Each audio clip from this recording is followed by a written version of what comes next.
Hey guys, and welcome back to another Super Mario 64 challenge video right here on TetraBitGaming, where we take on the N64 Classic in some unconventional ways.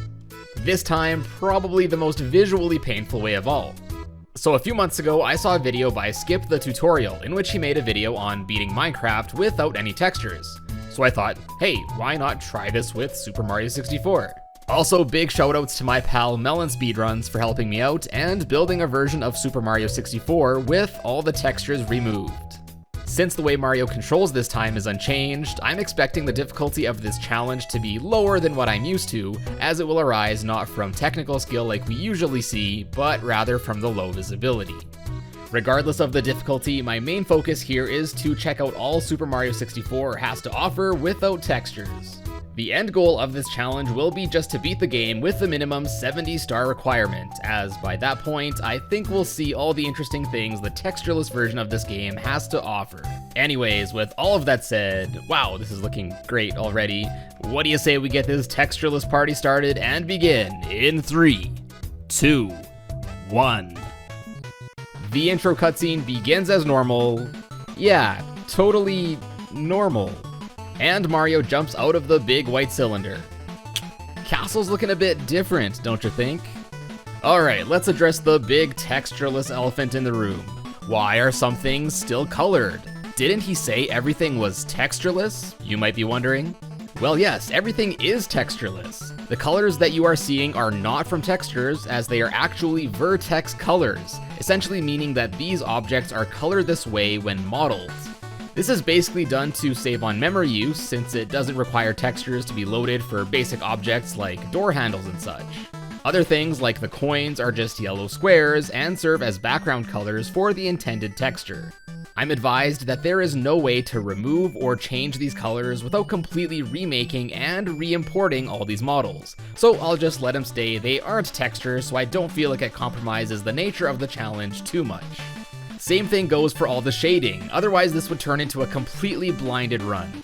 On the flip side though, normally Mario also has a lot of vertex coloring, and I actually played through half the game like this, but eventually I thought it would make the challenge a lot more interesting if I overlaid these colors with a non-existent texture to make Mario white as snow. Anyways, let's get back on track.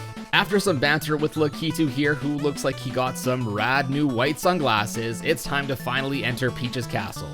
The interior decor is now looking pretty basic. It's actually really funny to see everything essentially naked without their textures. Like, riddle me this, is this wiener still Bup without the Bup texture? Alright, let's finally jump into the first stage, Big White Square. All the Bob-ombs in Bob-omb Battlefield are now just white squares, the trees have now been reduced to just triangles, and the Goombas now look like boo enemies with feet. Pretty creepy. But not as creepy as the giant textureless chain chomp guarding the star. Honestly, this star was pretty hard to get, because I had like no idea where I was jumping, making it hard to actually aim my ground pounds on the post. But after finally figuring out where I was, 3 quick ground pounds, and just like that, the first star is ours. Just like most of the things we've seen so far, it looks like there are 2 squares on the star where the eye textures normally go. Now up to King Bob-omb we go, and you know, I kinda dig the new look.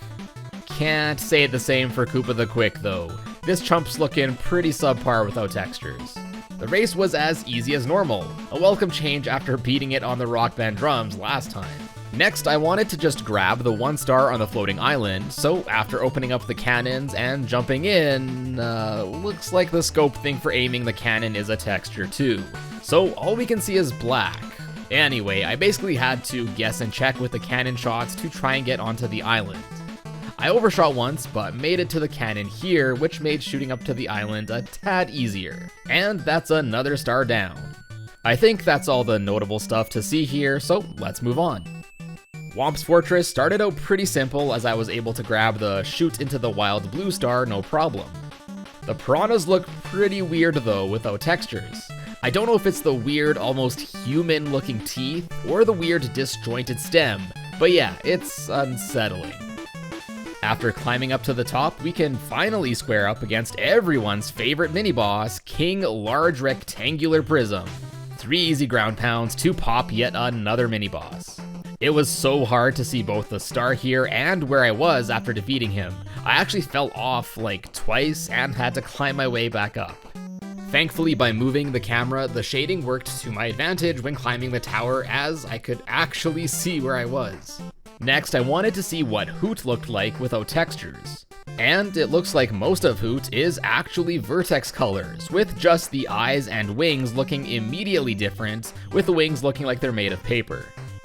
After flying up and dropping into the cage, I think it was at this time that I realized another problem with not having textures. Aside from the little messages that pop up when getting enough stars to open more doors, since I can't read barcode, outside of keeping a mental note of each star obtained, there's really no way of knowing how many stars I have at any given moment. Thankfully though, I just had this message pop up, so by my advanced mathematics, it appears we are now at 8 stars. Now, even though this is enough to head up to the first Bowser stage, let's go through the rest of the courses here first. Before moving on to the next major course though, let's tackle some of the castle's secret stars first.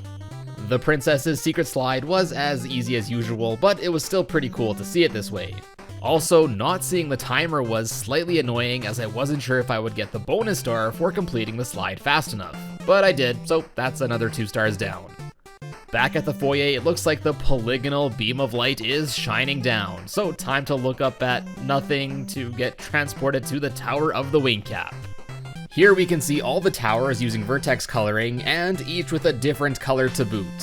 I gotta say though, my favorite here was seeing Mario's wing cap. It's just like 2 flapping rectangles barely attached to his head. Nice. Also, the switch here had a big white line running across it, which I realized was for the exclamation mark it normally has. I truly wonder just how much memory the game really saved in the grand scheme of things by vertex coloring the sides instead of just texturing the whole thing. We're on a roll here with the secret stars, so next, after checking out the local fish life and before diving into Jolly Roger Bay, let's check out the secret aquarium. Even without textures, this course is very colorful, and the shading on the light blue walls makes it appear almost iridescent. Very cool look, and another easy star. Now finally, on to the next major course, Jolly Roger Bay. All I gotta say is wow. Now obviously we've already seen it by now, but this game just looks so basic without the textures, and the basic looking 3D models remind me of even earlier 90s 3D games like Virtua Fighter. It just goes to show how important the textures are in this game to make really basic looking geometry appear better than it really is. Anyway, down to the sunken ship we go, where we can get a small glimpse of the Unagi. The inside of the ship, just like the clams and seaweeds and pretty much the rest of the course, just looks extremely basic. After getting that star, we can now get a better look at the Unagi in its little cave. It honestly looks like some sort of sock puppet when it opens its mouth. Kind of reminds me of good old arts and crafters from Baldi's Basics. Okay, on to Cool Mountain we go. This course is normally pretty white as it is, but this cranks it up to basically snow blindness. After noticing the trees are now rectangles instead of triangles like we saw before, time to hop into the cabin. Nothing too difficult here, but going through the secret tunnel thing was quite a surreal experience. It was pretty tough to grab the penguin since I couldn't see Mario up there, but eventually I was able to bring her down to her mama, who also appears to be missing her eyes. Alright, see ya. Another odd thing I noticed both here and in Jolly Roger Bay is that some particles like the snow or bubbles appear as triangles and not squares like we see elsewhere. Now I can only assume that since there are so many of these loaded at one time, they are instead triangles since they essentially take up half the area of a square for the texture, of course to save on memory usage. And lastly, I used the creepy looking spindrift to helicopter my way down to this section and grab the star. Heading through the wooden doors, we can now see the large Boo in the hallway, with no face, just floating there menacingly. Way creepier than a normal one. After ground pounding the big Boo in the courtyard, we can also have a look at how the caged up mansion looks with no textures. In the level itself, we can peek at the mansion, as well as check out the local scuttlebugs. Here we can also see that it looks like a lot of what I thought was lighting effects are actually just textures. Things like the torches and the rays of light through the windows are all just textures, and without them, they are just left as squares or rectangles. This especially looks weird in the attic section where the rectangular prism of light just awkwardly stops. To my surprise, unlike the chain chomp we saw earlier, the spooky piano actually looks a little bit less frightening without textures. Still pretty scary though. Anyways, here I just stomped on some boos for the first star, skipped the haunted book section for the next, and then popped the boo on the roof for yet another star. With however many stars we have in hand, I kinda lost track, it's time now to have our first visit with Bowser.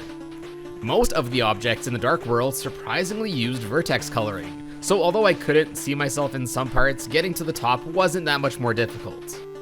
This really does look like the most basic 3D platformer ever. Now into the big cylinder we go to square up against Bowser. It appears that all of Bowser is completely textured normally, meaning I guess that less shortcuts were taken when developing this old softie. Whereas lacking texture so far exposed how basic many objects look, I think Bowser is the opposite, as we can see just how detailed his model is compared to pretty much everything else we've seen in the game. You know, I'd go as far to say that the Bowser model is probably the most intricate character model in the entire game. Thankfully, the shading on the platform makes this fight still pretty easy, so one throw and the first Bowser encounter is done, and we have our first key. Down in the basement now, we encounter Mips, who oddly enough appears to be a weird mix of vertex colors and normally having textures. Huh. First up down here, lethal Snowland? To no one's surprise, the lava here is now just a textureless white plane. It was honestly pretty tough to see Mario in several areas here, especially when jumping. If you've seen my video where I made a tier list of all the courses from this game with Nathaniel Bandy, you may remember that I'm not a big fan of this course, as I always thought it was basically just random 3D shapes thrown around on some lava. And I think seeing this course without textures really solidifies this. After getting the easiest 8 red coins in the game and boiling the big bully, I wanted to check out the inside of the volcano. I think the shading down here makes this area look really cool. It was also really weird to see the area where the lava usually flows just being a motionless translucent object. A few jumps off these long toilet paper rolls, and that's another star in the books. Up next, shifting Snowland. Yeah, I'll stop with the snow jokes. Here we see more enemies like creepy faceless fly guys and the pokies, or a stack of white squares. You gotta be careful in this stage. It's really hard to tell the difference between normal sand and the quicksand that kills you. Yeah, I might have died once or twice. That said, the insta-kill segment of sand in the corner here was easy to spot as it was colored red. Honestly surprised they did it like this here, but not in Lethal Lavaland. And the tox boxes here are now also reduced to large rolling white cubes. Then once I nabbed the star from the creepy looking faceless klepto and then scaled the side of the pyramid, time to head on inside. On top of both being sub areas, I think the inside of the pyramid looks just as fascinating as the inside of the volcano was. I just think the shading here makes the area look so cool when looking at everything from afar. On the way up to the top, we can also see this faceless roly boy. Hey, pal. Next, I wanted to see what iRock looks like. So after climbing all 4 pillars and hopping in, we can see that the fight now basically turned into a battle against Master Hand and Crazy Hand. Easy peasy. Now onto another course I'm not very fond of, Hazy Maze Cave. Visibility was low on the way up past these rolling rocks, but getting the star up there was pretty easy, as was clipping through the wall to get the star down in the cavern. Before moving along, I wanted to check out the Hazy Maze section, and what I found might shock you. It's pee! Well, at least that's what it looks like to me. Toilet humor, am I right? Back down to the cavern we go to visit our old pal Dory, and she's looking about as good as I'd expect. Next, I went to get the metal cap and red coin star there, and apparently it looks like that was star 30, meaning we can open the next star door. Before that, let's grab a free star from Toad here, and while we're unlocking caps, let's also drain the water in the moat to get the vanish cap as well. After opening the next star door, I just had to stop and look at this effect. I mean, it's pretty simple, but I don't think I ever actually took the time to look at this effect, and now it just looks really cool to watch. Inside the course, we can see much of what we've already seen in Jolly Roger Bay, but here we can also check out the Cheep Cheeps as well as the shark, which honestly looks pretty good. Even without the textures being loaded in, the stage was still causing a frame rate drop with Bowser's sub in the middle. So with the first Triple D star down, it's time to go fight Bowser 2 so we can at least get this sub out of here. Not too much else to say here, so let's move on. The Fire Sea stage is similar to Lethal Lava Land. Who would have thought?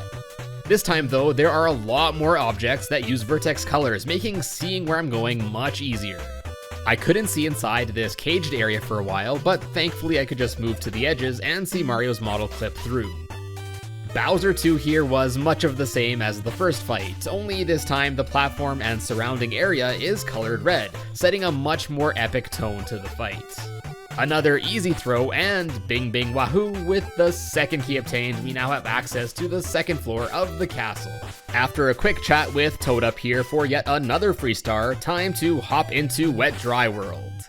I realize I'm probably starting to sound like a broken record here, but really, all of the rest of the levels just look so lacklusterly basic.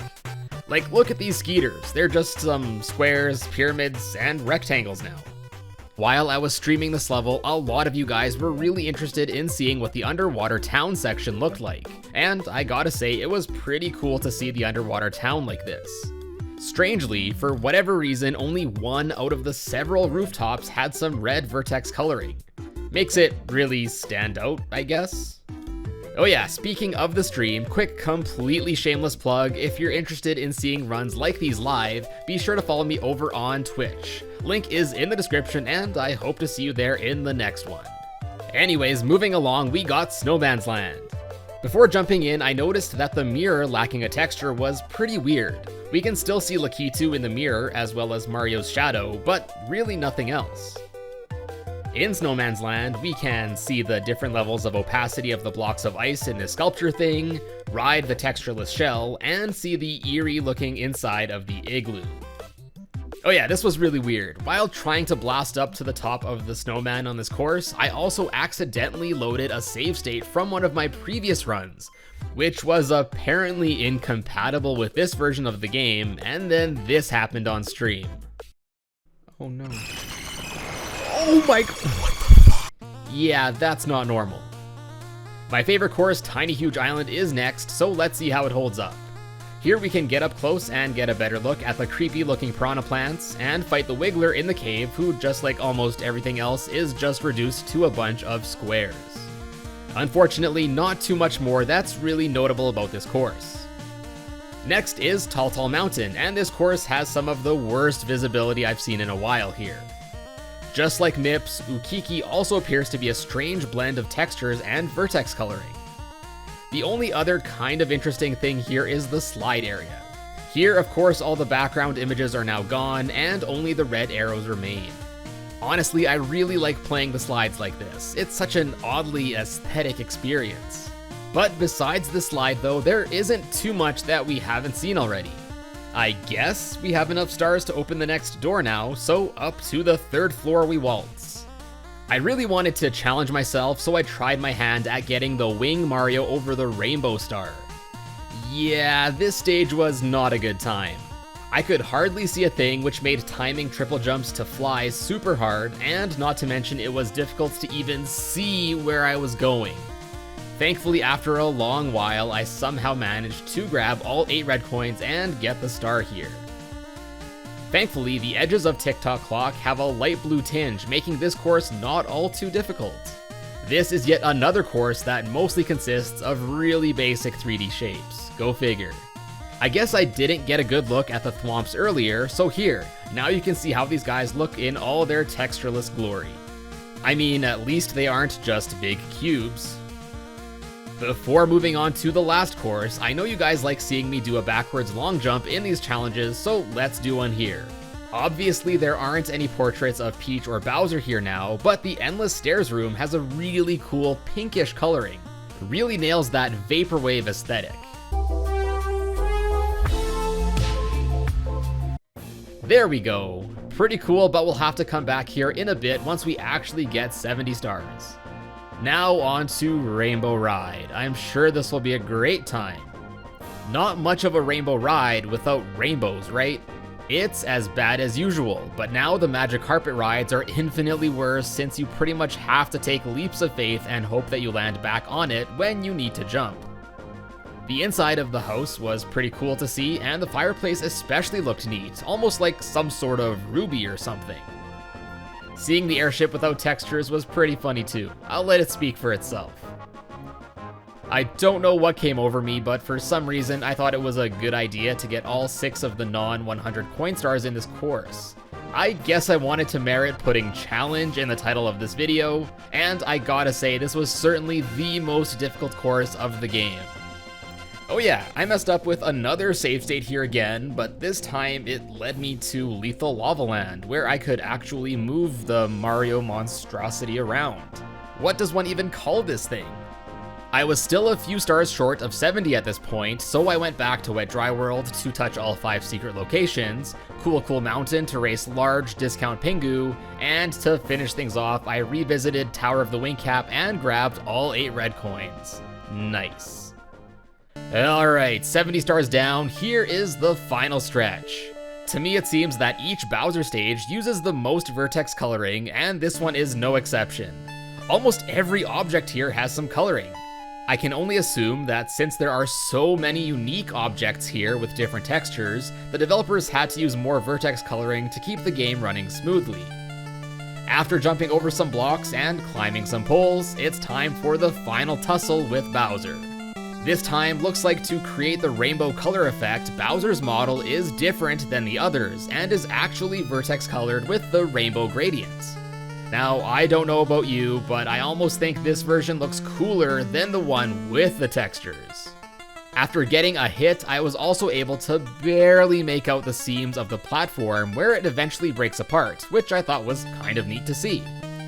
Anyways, 2 more throws and kaboom, King Koopa is down for the count, at least until the next challenge. So yes, not super surprised, but Super Mario 64 is in fact beatable without any textures. This challenge certainly wasn't nearly as technically difficult as some of the others I've done, but I think it was really cool to see the game this way. It basically exposes just how important textures are in making a game come to life, and just how bland and basic early 3D games look without them. Also, I'm glad we get to see another funny end cutscene as the game plays out. Please show this to someone without context. And now, I guess it's finally time for Mario to chow down on some textureless cake. But anyways guys, that will be a wrap for this video, and I hope you enjoyed it. As usual, shoutouts to you if you made it to the end here.